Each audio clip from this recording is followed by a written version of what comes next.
행위 지배에서는 알고 있어야 돼요. 이거는. 자, 말 그대로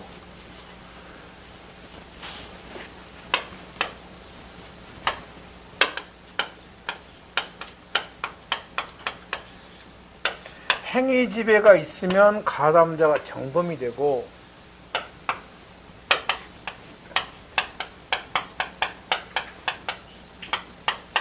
행위 지배가 없으면 뭐가 된다? 공금이 된다는 겁니다. 이게 행위 지배설입니다. 알았지? 이것이 우리나라 통솔과 판례예요. 행위 지배를 하냐 못하냐. 그러면 이 정범이 또 세 개로 나눕니다. 우리나라가.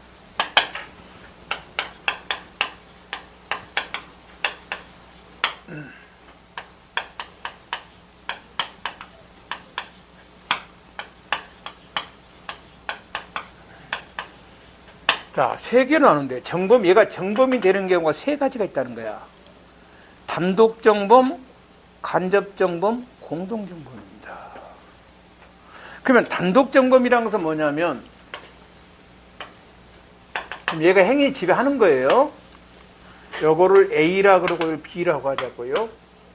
B가 A를 지배하고, 행위를 지배하고 있는 거예요. 자, 무엇을 지배하냐 이 말이에요. 이 A에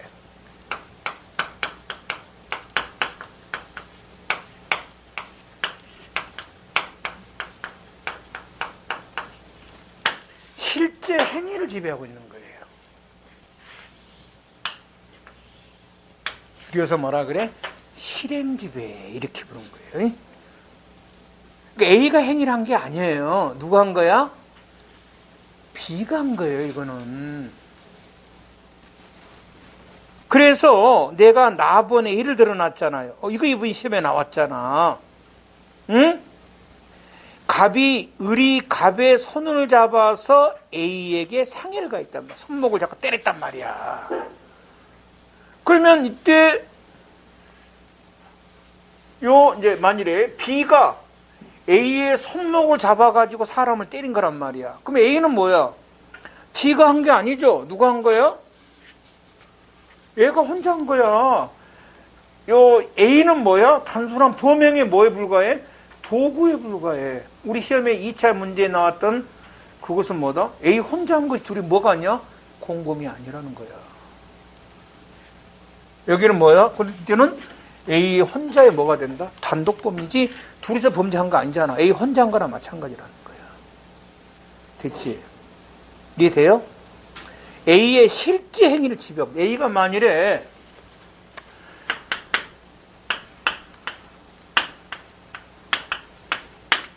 여기 상해죄잖아. 요 상해란 행위를 뭐 한다? B가 지배하고 있는, 행위를 지배하고 있는 거야. 얘를 지배한 게 아니라 이 행위를 지배하고 있다는 거야. 그럼 A 혼자 한 거지 뭐. B 혼자 한 거지. A는 범죄자가 아니야. 범죄를 안 했잖아, A는. 자, 두 번째, 의사지배야.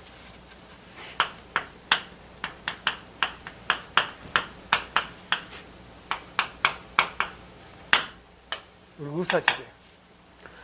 요 실제 행위를 지배한 게 아니라 실제 행위는 누가 했냐면 한자는 누군데 A가 했지만은 A가 했고 B는 A의 뭐를 지배한 거야? 심리적 의사를 지배하고 있는 거야. 의사를. 안 하면 죽여버리겠다는 거야. 행위는 누가 했어? 실제 행위는 A가 했어. 근데 B는 실제 행위를 지배하는 게 아니라 A의 그 의사 결정을 지배하는 거야. 아까 우리가 뭐라 배웠냐면 강요된 행위라 배웠잖아.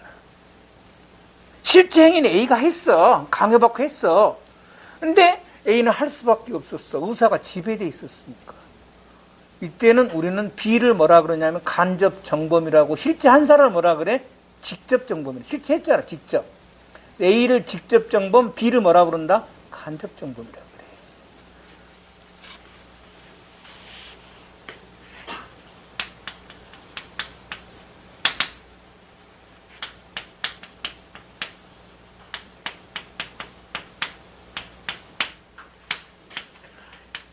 요 기능적이란 말은 사회과학 용어인데 분업을 뭐라 그래?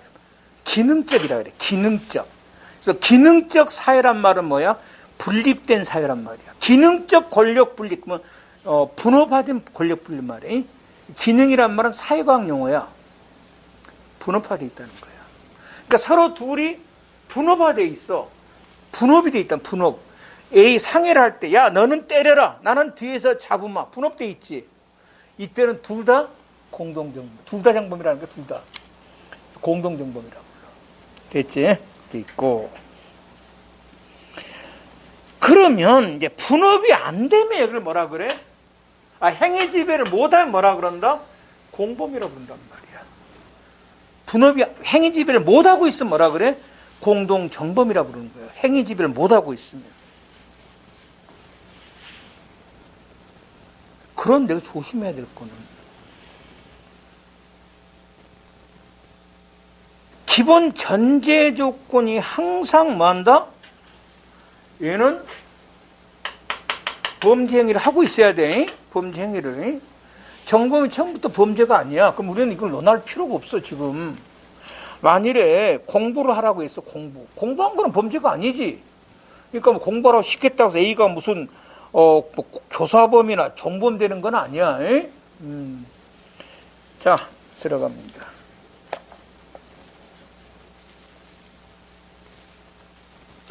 그러면 행위 지배를 못했을 때 이 범죄에 얘가 이 말이에요. 공범이죠.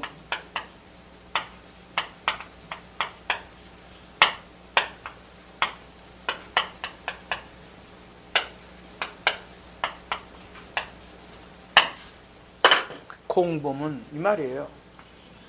독립이란 말이 뭐야? 무엇으로부터 독립? 무엇으로 독립까? 정범의 성립으로부터 독립되어 있다는 거야. 얘 범죄의 성립에 관계없이 공범은 별도로 성립한다. 이게 뭐가 돼? 공범 독립성설이고, 공범 종속은 뭐에 종속되어 있다는 걸까? 정범이 말이야.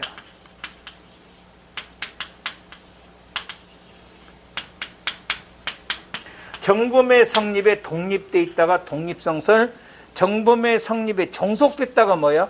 종속성설이야. 당연히 종속성설이 우리나라 판례입니다. 판례 의하라고 뭐로 가야 돼? 종속성설로 가세요. 종속성설. 그러면 독립성설은 왜 처벌하냐 그랬더니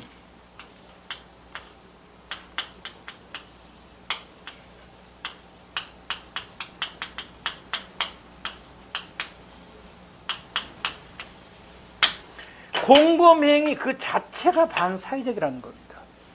그게 처벌하는 거예요. 자, 사람을 죽여라고 교사를 했어요.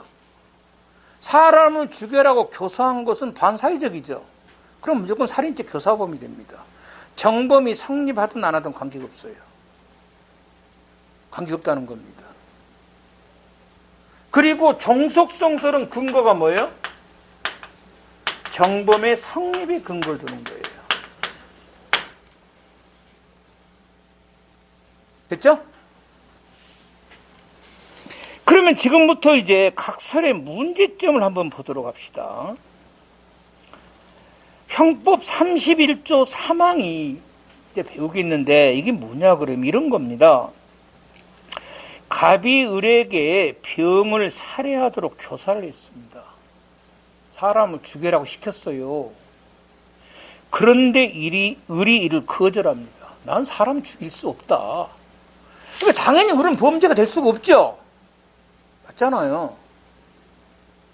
그런데 이때 갑을 뭐로 처벌하냐면 살인 예비죄로 처벌합니다. 살인 예비죄로. 이걸 실패한 교사를 처벌합니다. 32조 3항에서. 강도를 교사했는데 강도를 거절합니다. 강도 못해. 그러면 시킨 사람이 뭐로 처벌돼? 강도 예비죄로 처벌합니다. 여기를 설명해봐라는 겁니다. 자, 독립성설을 봅시다. 이 실패한 교사인 31조 3항의 처벌의 법 규정, 무슨 규정이다? 이건 당연한 규정이지 않냐. 당연 규정으로 봐, 당연 규정. 왜? 아니, 사람을 살해하라고 한 것 자체가 뭐야? 반사회적이잖아. 강도해라고 한 것 자체가 뭐야? 반사회적이잖아. 이 규정을 당연한 규정으로 봅니다. 자살 교사방조죄가 있는데요. 자살을 교사방조하면 갑은 자살 교사방조 처벌되는데 자살한 사람은 죄가 아니죠? 왜 처벌하는 겁니다? 자살 교사방조한 사람을. 정범이 지금 성립 안 하고 있잖아요. 이 경우에 사람의 자살해라고 교사방조한 것이 반사회적이라는 겁니다. 그래서 처벌한다는 거. 이게 독립성설의 근거입니다. 종속성설입니다. 자, 종속성설은요, 종설은 이거를 설명하기가 난감하죠. 종속성설은 정범이 성립해야만 교사범이나 종범이 성립할 건데, 지금 정범이 성립 안 하고 있잖아. 이걸 어떻게 설명할 거냐는 겁니다. 우리는 그러죠. 뭔 말 하다가 설명을 못하면 우리는 그걸 뭐라고 불러? 야, 그건 예외적인 거야. 특별한 경우. 이렇게 하죠? 그 얘기를 뭐라 그래? 예외 규정, 무슨 규정? 특별 규정이라고 합니다. 예? 예외 규정, 무슨 규정이다? 특별 규정이다. 특별 규정이다. 이렇게 합니다. 예? 그리고 종속성 성립의 종속입니다. 처벌의 종속 아니에요. 그래서 이건 함정 문제입니다. 성립과 처벌의 종속금 틀립니다. 뭐의 종속이다? 성립의 종속입니다. 그러면 요게 통설과 판례라의 종속성설이. 그러면 이제 정범이 성립해야만 뭐가 성립해? 공범이 성립하죠. 그러면 이 정범의 성립 순서를 한번 보도록 합시다. 제일 먼저 우리는 뭐가 있더라? 구성요건. 두 번째,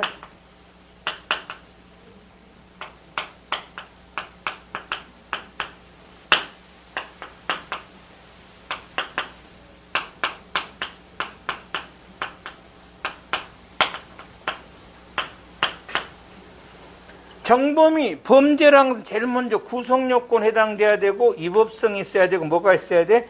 책임이 있어야 범죄 성립되죠. 그러면 정범이 어느 정도 성립해야만 공범이 성립하는가? 학설이 있습니다만은 여기를 이제 최소한이라 부르고요. 최소한 종속 형식, 여기를 제한 종속 형식, 극단 종속, 세 가지. 초극단도 있는데 초극단 몰라도 됩니다. 최소한 종속 형식은 정범이 최소한 뭐에 해당돼야 돼? 구성요건에 해당되면 공범이 성립합니다.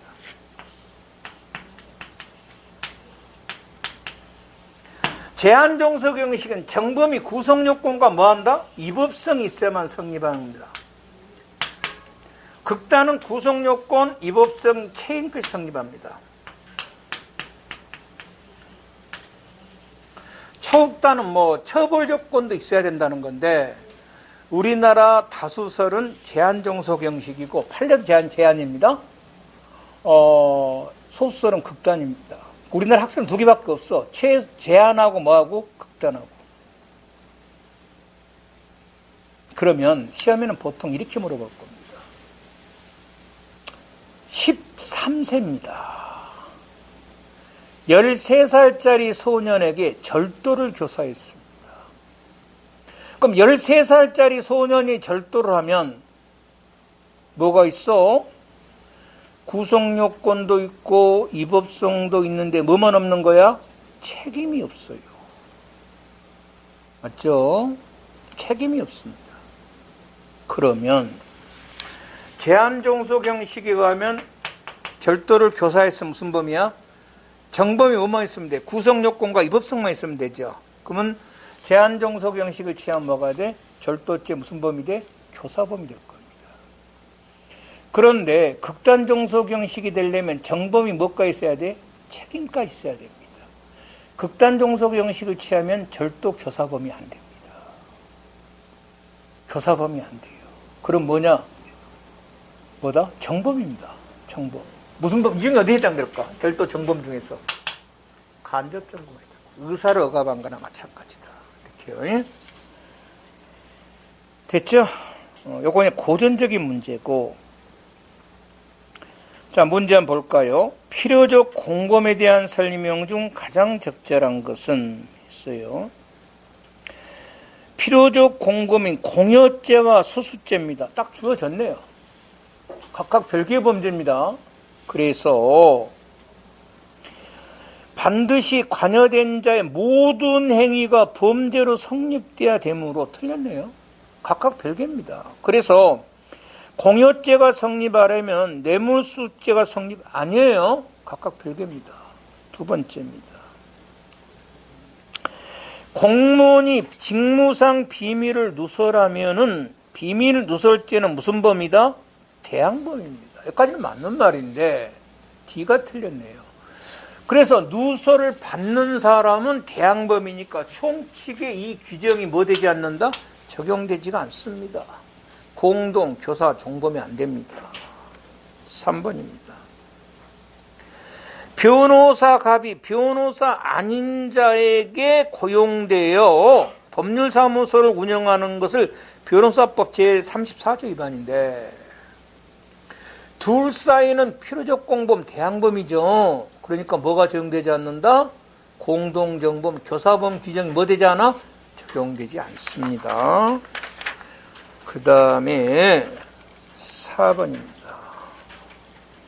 갑이 세무사 직원으로부터 그가 직무상 보관했던 임대사업자의 명의를 받으면 직무상 비밀누설죄죠? 그럼 누설을 받는 사람은 뭐가 아니야? 비밀누설죄. 무슨 범이 아니다?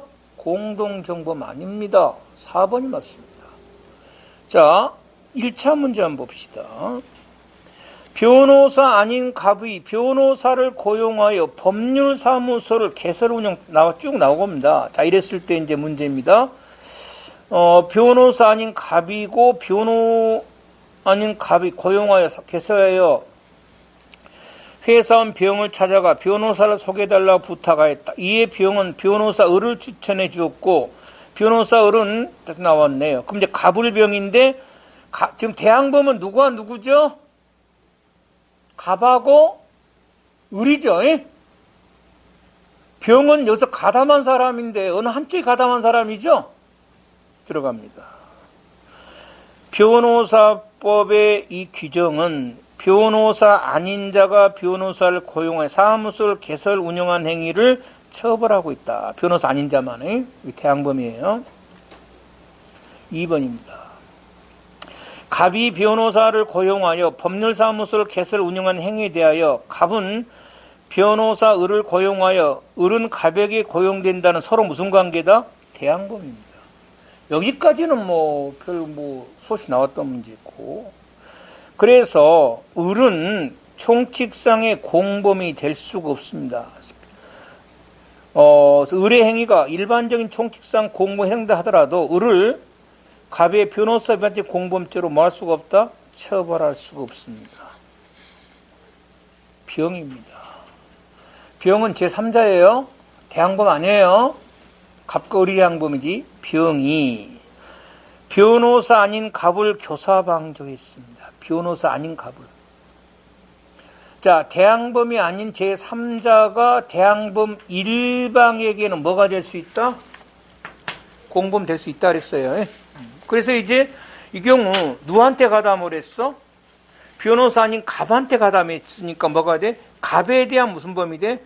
경우에 따라서 공동교사가 될 거고, 만일에 병이 을한테 가담했으면 을에 대한 뭐가 되는 거야? 공동정범 교사범이 됩니다. 됐죠? 그래서 4번이 틀렸습니다.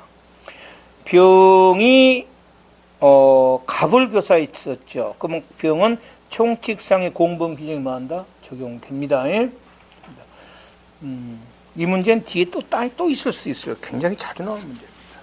그러면 이제 우리는 이러한 공범 중에 가장 중요한 게 공동정범입니다. 거기를 지금부터 한번 봐보도록 하겠습니다. 형법 제30조의 문제입니다. 자, 뭐라 되어 있는가 한번 보자고요. 30조가 2명 이상이 공동하여 죄를 범한 때입니다.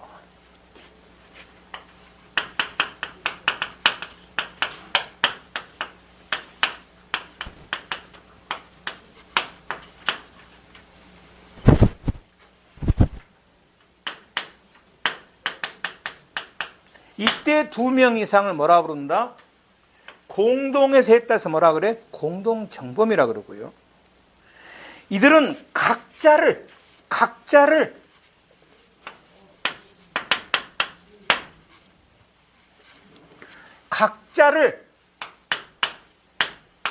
그 범죄에 뭐로 처벌한다? 정범으로 처벌한다는 겁니다. 각자를 그 범죄, 공동에 처벌한 게 아니고 공동처벌이 있을 수가 없어요. 연대처벌은 각자를 그 범죄에 뭐로 처벌한다? 공동정범으로 처벌한다. 각자를. 됐죠? 자, 그러면 우리는 여기서 하나 이제 보자고요. 범죄, 죄 그러면 우리는 여기가 고의의 무슨 범이다? 기수범이라 불렀단 말이에요. 그러면 2명 이상이서 공동해서 범죄를 했는데 그게 과실범일 수도 있죠. 과실범.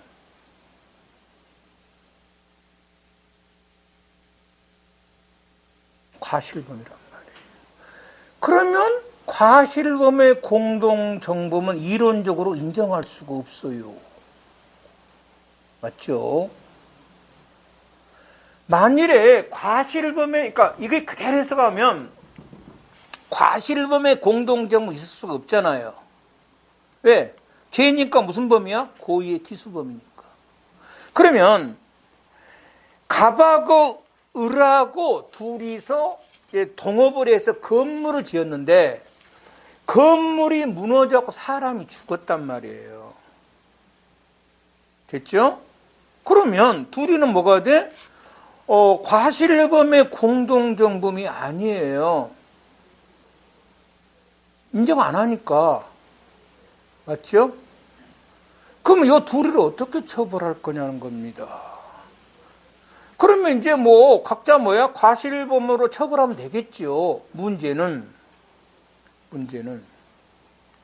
A는 설계를 했고 B는 공사를 했습니다.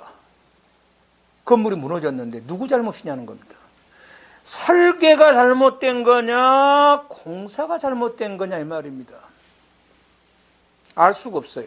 만일에 모른다고 해보자고요. 이걸 이따 이제 배울 거 동시범이라고 하는 건데 어느 결과를 알 수가 없는데 애들이 공범이 아니에요. 이때는 뭐로 처벌하냐면 미수범으로 처벌합니다. 미수범으로. 자, 그러면 설계 잘못인가 공사 잘못인가 모르면 둘 다 뭐가 돼? 과실범 미수가 없죠. 무죄가 돼버립니다. 그러면 우리 사회에는요 이런 경우가 무지하게 많아요. 그래서 판례가 할 수 없이 많다.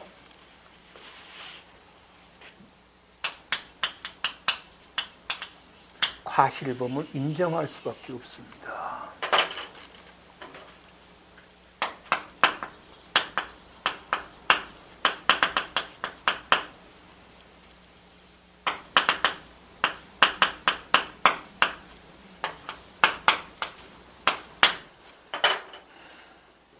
그래서 우리 시험은 지금까지는 최근 문제는 과실범의 공동정범을 인정하는가 이렇게 물어봐요.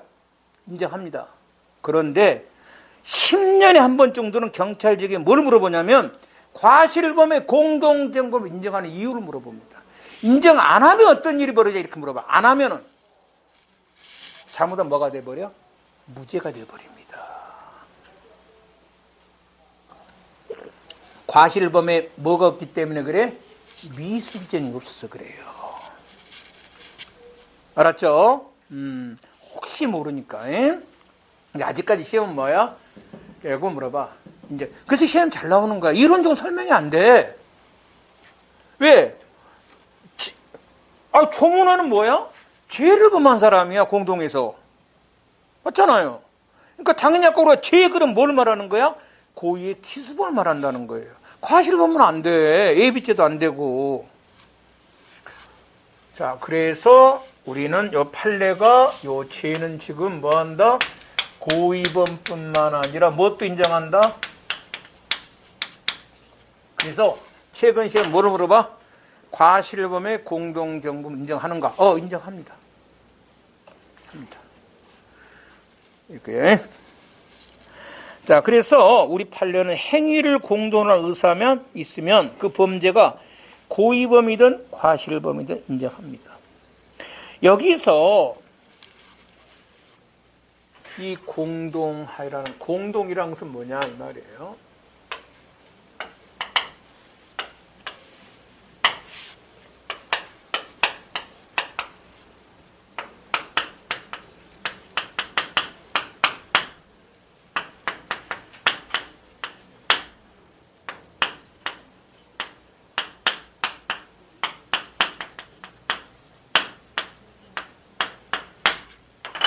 공모입니다. 둘이 같이 할 의사예요.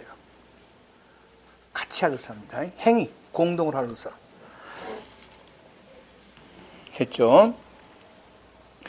결과를 공동한 의사가 아니라 뭐다? 행위를 공동한 의사다. 이렇게 설명할 수밖에 없어요. 과실범의 공동정범 인정하려면. 공동정범이란 이 범죄를 공동하려고 하는 게 아니고 범죄를 공동으로 한다 그러면 과실범이 나올 수가 없어. 뭐를 공동으로 하는 거다? 행위. 두 명 이상에서 뭐를? 공동의 행위입니다. 이 행위를 공동으로 의사를 말한다. 그래서 어떤 결과를 공동으로 의사가 아니라 행위입니다. 그래서 갑과리 병을 살해할 공동의 의사로 하면 살인죄 공동정범이고 기관사 갑과 기관사 을이 기차를 후진하는 공동의사로 기차를 후진하다가 기차와 충돌하여 튀준하는 기차 사람을 죽으면 업무상 과실치사죄라는 결과가 나오죠. 얘들은 업무상 과실치사를 공동한 의사가 아니라 기차를 후진한다는 공동의사죠. 이것만 있으면 된다. 이렇게 하는 거예요. 결과의 공동의사가 아니라 뭐다? 행위 공동의사라고. 어찌됐든 공동정범이 되려면 서로 뭘 해야 돼? 공모. 이 공모는 뭐를 공모다? 행위 공모예요. 결과 아니야. 행위입니다. 행위. 어느 한쪽만 의사가 있으면 안 되죠. 한쪽만 있는 거를 일방적이라 그러겠죠. 일방적 또는 편면적 공동정범은 있을 수가 없습니다. 그럼 공모란 뭐냐? 행위 공모, 요게 행위죠. 요 행위는 뭐예요? 분업이죠. 분업입니다. 이거를 같이 할 의사예요. 공모할 의사입니다. 분업을. 그러면 자 3번 잘 나와요. 공동의 의사란 타인의 범행을 인식하면서 이를 제지함이 없이 용인하는 것을 말한 게 아니에요. 공동의사는 행위를 같이 할 의사예요. 분업된 행위를. 공동의사로 특정 범죄를 하기 위해서는 일체가 돼요. 분업이 되면 일체가 되는 거죠. 서로 다른 사람의 행위를 이용하여 자기 범죄 의사를 실행에 옮기는 것을 내용한다. 분업이 되니까 자 서로 일체가 돼서 너는 사람을 뒤에서 잡아 나는 찌를 거야. 이런 분업된 행위를 공모로 한다는 거예요. 상대방 행위를 보고 가만 쳐다본 것만큼은 공모가 아니다는 겁니다. 행위를 공동으로 한다는 것은 타인의 행위를 제지하지 않은 것만큼은 안 되고 그 행위를 같이 해야 된다는 겁니다. 그래서 우리 시험에 나오는 게 봐봐. 소를 훔쳐와라. 소를 훔쳐오면 내가 팔아주겠다는 겁니다. 그러면 절도 행위를 분업한 게 아니죠 지금. 결과를 분업한 거지. 결과를 공모한 거잖아. 너가 훔쳐오면 결과잖아. 내가 그걸 팔아주겠다는 겁니다. 이건 절도죄 공동정범이 아니에요. 두 번째, 하지만 훔치기 전에 너는 훔치고 나는 물건을 처분한다는 것은 처음에 이 행위 자체를 뭐한다? 분업한 거죠. 절도 행위, 물건을 훔쳤으면 팔아야 되잖아요. 그래서 뭐를 훔쳐오면 사주겠다고 하는 것만 자체 갖고는 무조건 공동정범이 안 되는 거예요. 절도 행위를 하기 전에 너는 훔치고 나는 그 물건을 처분한다는 역할 분담은 이거는 공동정범인데. 그래서 여러분이 만일에 A가 물건을 훔치고 B가 만일에 그 물건을 매각했을 때 여러분은 B가 절도죄 공범이 되는가 안 되는가는 이 그 의사가 자기가 물건을 B가 처분하는 의사가 이 절도 행위의 역할 분담이냐 아니냐에 따라서 절도죄 공동정범이 되기도 하고 안 되기도 하고 그러는 거예요. 두 번째입니다. 요거는 암기해야 됩니다. 피해자가 이제 그 3명입니다. 남자가. 근데 여자 3명이 공원에 놀러 오자 각 십자 하나씩 맡아서 강간하기로 했어요. 그래서 이제 이 사람 아무런 말을 하지 않고 있다가 각각 이제 그 한 사람씩 여자를 데려서 강간했고 자기는 그냥 여자하고 이야기만 하고 나왔습니다. 2명 강간한 거예요.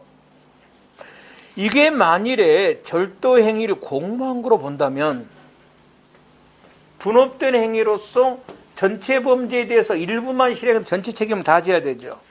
강간죄 공동정범이 되는 거고 공모를 한 적이 없다면 주는 책임 안 져도 되죠. 이겁니다. 판례가 이걸 공모한 거로 볼 수도 없다는 자기는 얘는 가만 뭐 한다? 아무런 대답을 하지 않고 있다 따라다니다가 그냥 한 것이니까 공모를 한 적이 없다는 겁니다. 암기할 수밖에 없어요. 왜냐하면 이 공모가 조금은 하겠지만 명시적 공모뿐만 아니라 묵시적도 됩니다. 경찰은 뭐로 본 거예요? 묵시적 공모로 본 거예요. 친구들이 야 우리 저 공원에 놀러 온 여자들 강간하자 그러니까 가만히 있었던 거는 묵시적으로 뭐 한 거다? 동의한 거지 않냐. 경찰은 이렇게 봤고 판례는 가만히 있는 것은 묵시적 동의가 아니라는 겁니다. 보기 나름이에요 이거는. 그래서 이거 판례는 암기할 수밖에 없어요.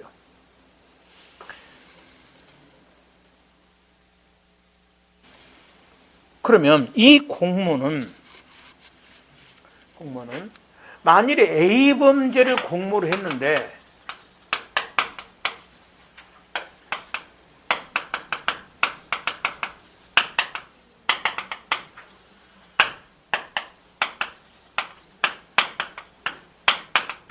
A 범죄를 공모했는데 A 범죄에 당연히 부수 파생적으로 B 범죄가 발생합니다. 그럼 B 범죄 공동정범이 되냐는 겁니다. 되지요. 봐봐. 야, 우리 절도를 하자고 공모를 했어요. 절도를 하자고. 그래서 이제 B는 이따 하겠습니다만 B는 집에서 이제 절도를 대한 물건을 처분할 계획을 짜고 있는데 A가 남의 집에 들어가서 절도를 했어요. 그럼 뭐가 돼? 주거침입죄와 절도죄가 되죠. 그럼 주거침입은 부수적이고 파생적 범죄죠. 그럼 주거침입의 공동정범도 되냐는 겁니다. 충분히 예상할 수 있으면 된다는 거예요. 비범죄에 대해서. 자, 이게 무슨 말이냐 그러면 유명한 국정원 원세훈 사건인데 국정원장에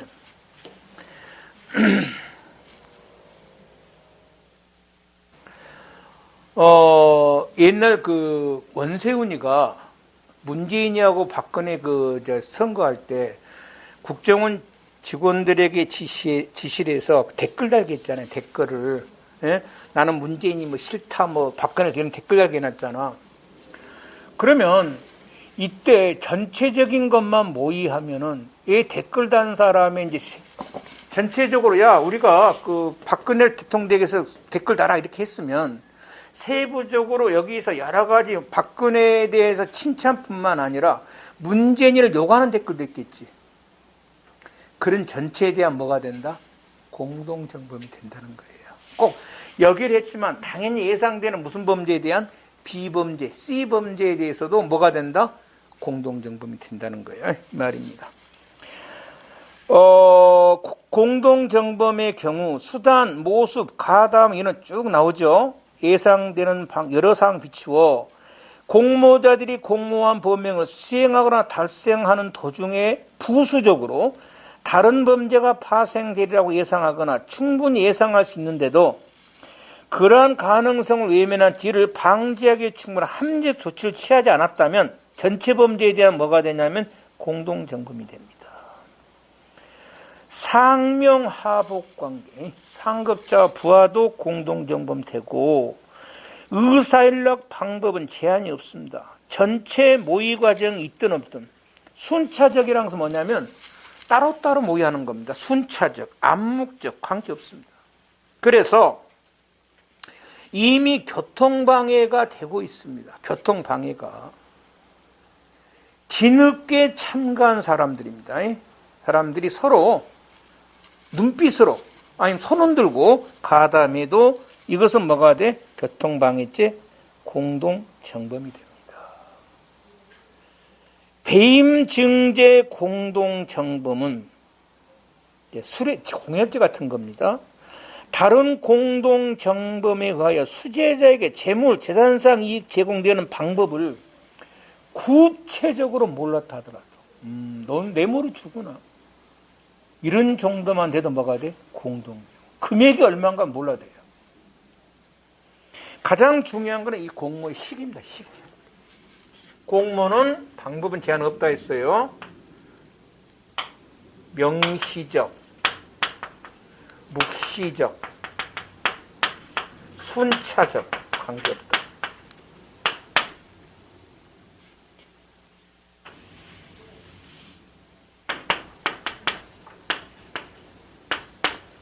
중요합니다.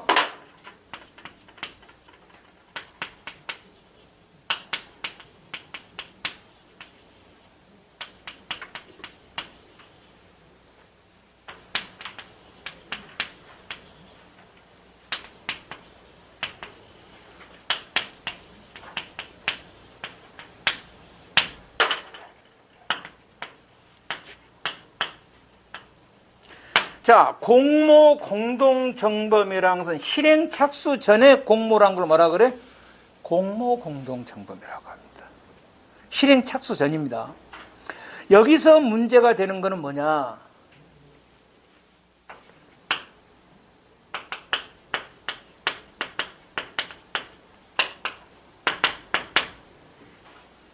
둘이서 실행 착수에 모의를 했는데 A는 실행 착수인데 B는 안 한 겁니다. B는 현장에 없었어. B가 공동정범이 되냐는 겁니다. 현장에 안 간 누가? 이 B가 이 말이에요. 될 수도 있고 안 될 수도 있습니다. 여기를 뭐라 그러냐면 A들은 공모를 했죠. 근데 B가 공모에서 이탈.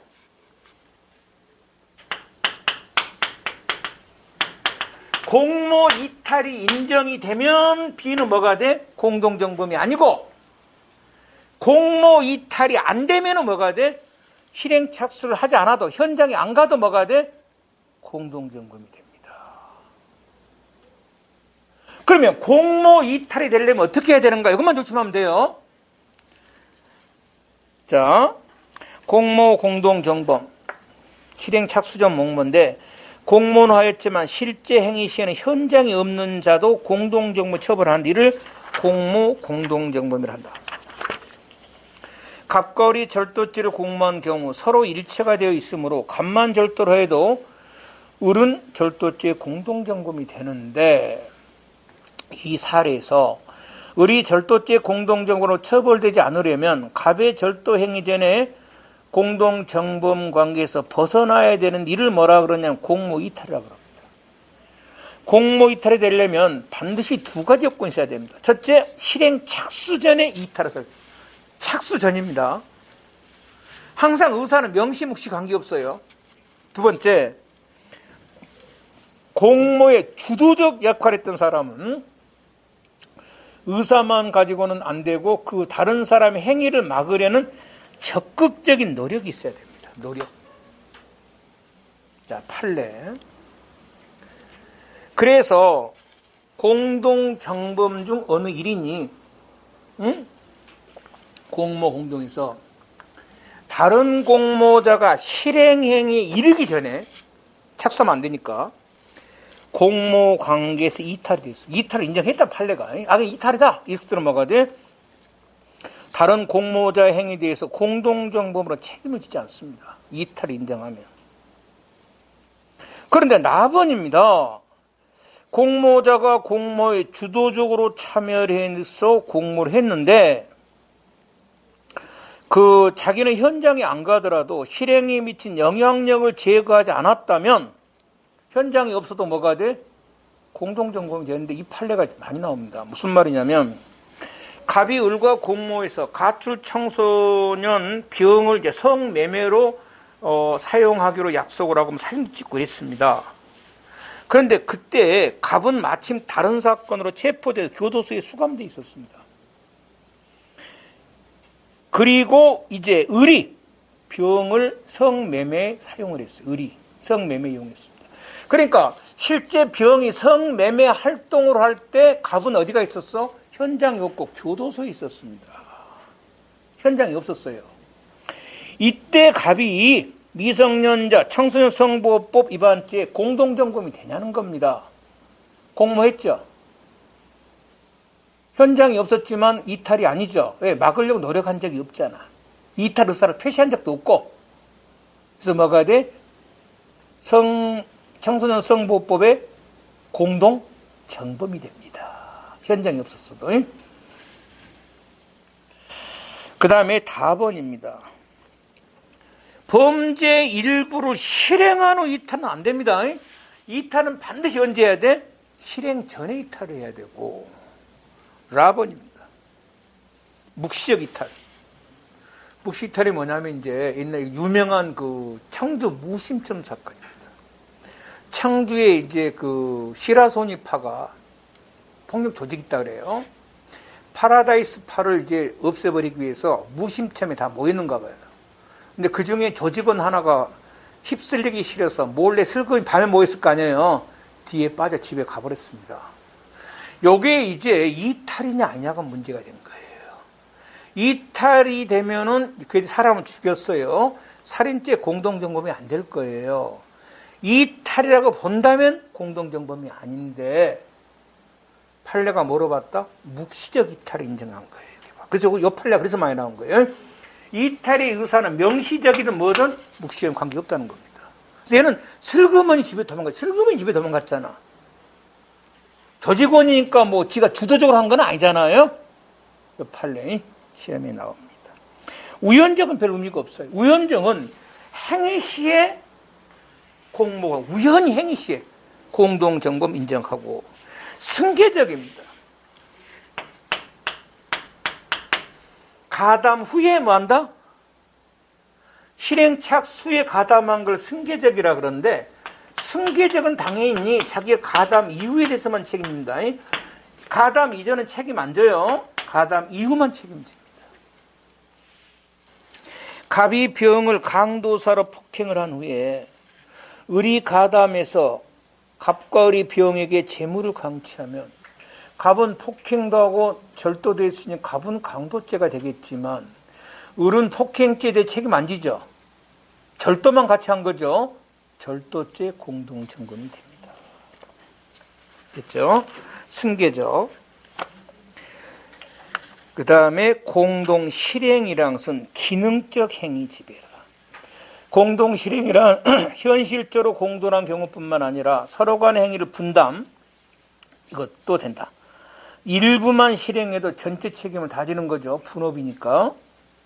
분업은 자기, 부자기, 현장 있든 없든 관계가 없다. 그런데 도급인이 수급인에게 공사를 의뢰하는 것은 분업이에요. 원칙적으로. 그래서 책임을 안 지는데 다만 도급인이 수급인 행위를 지시감독했을 때 이건 분업이 아니죠. 지시감독하니까 뭡니까? 분업이죠. 너는 일하고 나는 감독하고 이때는 도급인은 책임을 집니다. 그래서 도급인이 수급인에게 공사를 의뢰한 것은 원칙적으로 분업이 아니기 때문에 공동정범이 안 되는데 수급인의 행위에 대해서 도급인이 만일에 지시감독을 했다는 것은 분업이에요. 이 일은 수급이냐고, 감독은 누가 하고 도급이냐고. 이때는 공동정범이 되고. 그 다음입니다. 여가 이제 공모편에서 나와야 되는데 잘못 나온 건데, 자, 보자고요. 묵시적입니다. 집회 신고를 마친 그 시위가 그 신고 범위를 벗어나면 이제 교통방해죄가 됩니다. 그러면 이때 참가자 전부 다가 교통방해죄네. 예를 들어서 한 10,000명이 모였다는 거예요. 10,000명이 사창동을 간다고 신고를 했는데 갑자기 밑으로 꺾어버리면 뭐가 돼? 주도했던 사람은 뭐가 돼? 당연히 교통방해죄 뭐가 됩니까? 공동정범이 되지만 제일 뒤따라간 사람은 벗어난다는 의사가 없죠. 그냥 앞에 사람이 뒤따라 막연히 따라간 거죠. 자, 여기서 여기까지가 우리가 교통행진을 하겠습니다 하고 신고를 했다고. 그러면 일로 가는 것은 신고 범위 내니까 교통방해죄가 아닌데 갑자기 신고한 범위를 벗어나 버린 거예요. 일로 가버린 거예요. 일로 가면 이거는 뭐가 돼? 교통방해죄입니다. 이 밑으로 내려가 버리면 경찰이 여기 교통통제를 못 하잖아요. 그러면 이때 참가한 사람이 10,000명이면 10,000명 전원 다가 교통방해죄냐는 겁니다. 아니라는 겁니다. 교통방해를 하려면 방해한다는 뭐가 있어야 돼? 고의가 있어야 되죠. 뒤따라가는 사람은 뭐가 있어야 돼? 공모가 있어야 되겠죠. 그런 것도 없이 그냥 뒤따라가는 사람은 뭐가 아니야? 교통방해죄 공동정범이 아니라는 겁니다. 그래서 예전에 이 판례가 어디서 나온 거냐면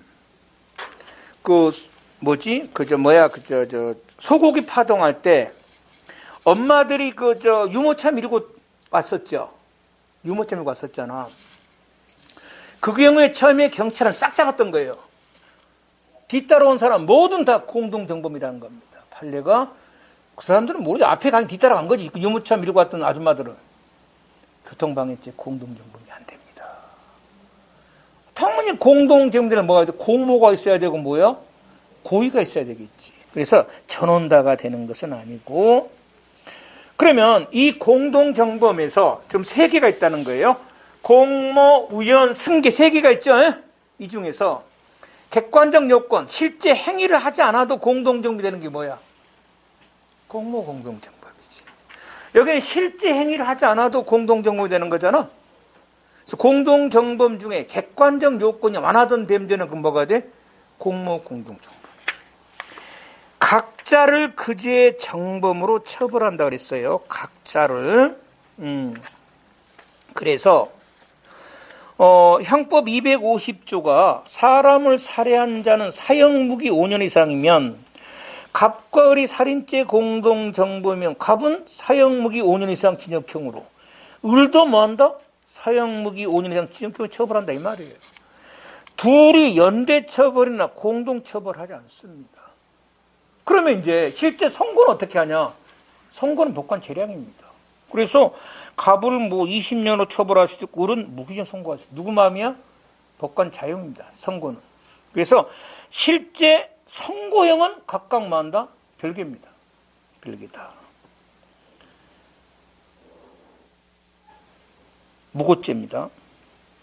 타인으로 하여금 형사처분, 징계처분 받게 할 목적으로 공무소에게 허위사실을 신고한 것을 무고죄라고 합니다. 그래서 무고죄는 누구를 허위사실 신고해야 돼? 타인.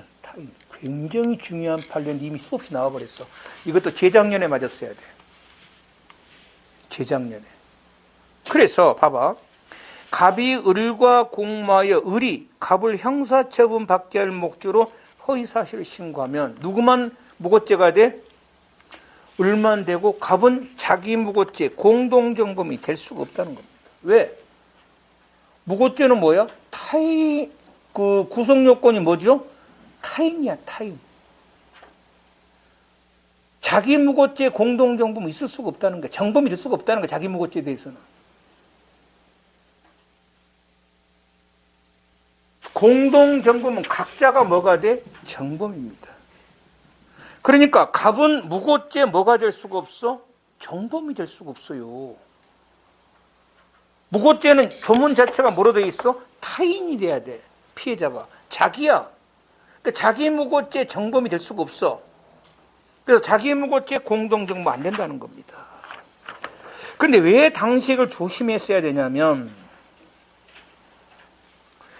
이제 교사범 오늘 못 하는데, 교사범은 뭐로 처벌하냐면요, 정범으로 처벌합니다. 정범과 정범형으로. 각자 정범이 아니에요. 정범이 처벌되면 이 정범에 맞춰서 처벌되는 걸 뭐라 그래? 교사범이라고 그럽니다. 그래서 자기 무고 교사범은 돼요. 정범은 안 되지만. 이건 이해됩니까? 잘 안 돼? 자, 봐봐.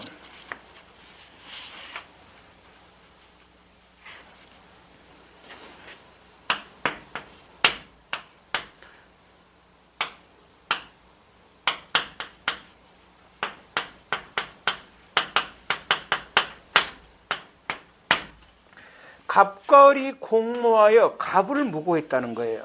허위사실 신고한 무고라고 합니다. 그러면 공동정범은 각자 뭐로 처벌해? 정범으로 처벌하는데 갑은 무고죄의 정범이 될 수가 없어요. 왜 안 된다? 무고죄는 누구를 신고해야 돼? 구성요건이 타인을 신고해야 돼. 갑은 자기가 자신을 신고한 거지. 그럼 누구만 무고죄야? 을만 무고죄야. 읍은 누구를 신고했으니까? 갑을 신고했으니까. 을만 무고죄 정범이 되는 거예요. 갑은 정범이 안 돼요. 이것이 재작년 문제였고 그동안에 나왔던 게 무슨 문제냐면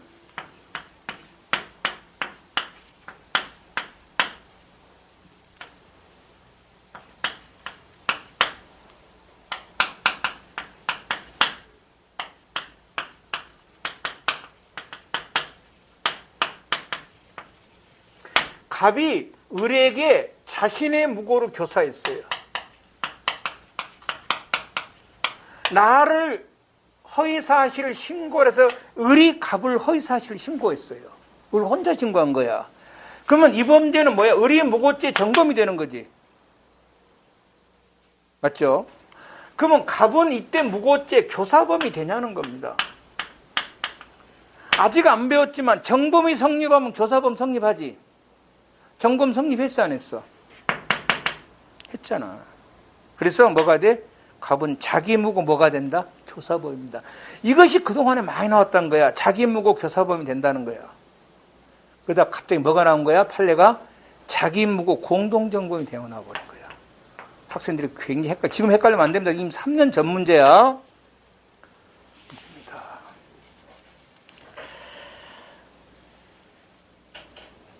자신의 실행에 가담한 사람이랄지라도 공동의사에 따라 다른 공범죄를 이용하려는 행위가 자신에게 범죄가 되지 않는다. 그러니까 자신에게는 범죄가 안 되면 정범이 안 되죠. 이걸 말을 바꿔놓은 겁니다. 그래서 이때는 공동정범이 아니다 이 말입니다. 기타까지는 오늘 시간에서 못하겠습니다. 자, 기타는 다음 시간에 하도록 하고, 자, 그러면 이 공동정범이 워낙 중요합니다. 다시 한번 하고 오늘 좀 끝내도록 합시다. 이 공범은 두 문제 나온다 생각하면 돼요. 그만큼 공범 중요한 데입니다. 자, 다시 한번 할게요. 범죄를 수인이 같이 하면 뭐라 그런다? 우리는 여기를 공범이라고 한다. 그런데 그 중에 구성요건이 단독범으로 되어 있는데 여러 명이 같이 한 걸 뭐라 그래? 임의적 공범이라 그러고, 구성요건 자체가 공범으로 되어 있으니 이걸 뭐라 그래? 필요적 공범이라 한다. 다른 말로 대항범. 대항범에는 그 여러 명 전부 모두가 각각 정범이다. 그래서 우리는 대항범의 처벌은 각각 처벌 규정이다. 그러면 대항범이 뭐가 있는가는 실제 봐서는 잘 모른다. 판례를 봐야 된다. 그래서 대항범 있는 걸 쭉 한번 본다. 두 번째로 공동정범이라는 것은 두 명 이상이 공동하여 죄를 범한 경우를 말하는데, 이 죄라는 것은 고의범이든 과실범이든 관계없다.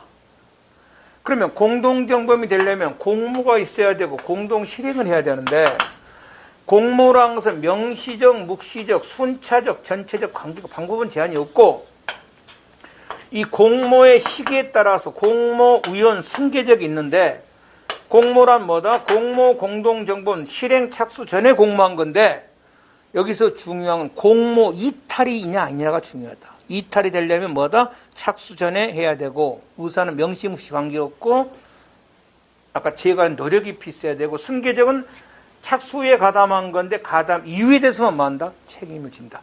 이 정도만 체크해 놓기 바랍니다. 이건 다음 시간에 다시 필요하면 다시 하도록 하겠고 꼭 중요한 겁니다. 오늘은 여기